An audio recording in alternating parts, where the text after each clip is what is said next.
Bipolar machine আসাতে টনসিলের operation এখন অধিকতর সহজ এবং নিরাপদ। আমরা সাধারণত চেষ্টা করি যেন অপারেশন করা না লাগে, ওষুধ দিয়েই যেন এটাকে থামিয়ে রাখা যায় অথবা নির্মূল করা যায়। একান্তই যদি অপারেশন লাগে সেক্ষেত্রে আমরা অপারেশনের পর যে রক্তনালী বা ব্লাড ভেসেলগুলো ওপেন হয় সেগুলোকে বাইপোলার মেশিন দিয়ে সিকিউর করি যেন অপারেশনের পরবর্তীতে ঝামেলা কমে যায়।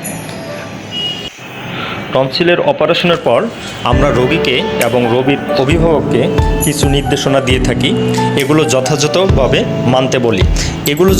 এই নির্দেশনাগুলো যদি যথাযথভাবে মেনে চলা যায় তাহলে সাধারণত অপারেশনের পর কোনো সমস্যা হয় না।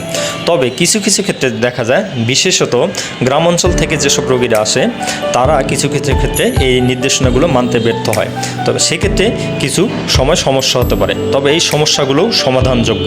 ধন্যবাদ। আসসালামু আলাইকুম।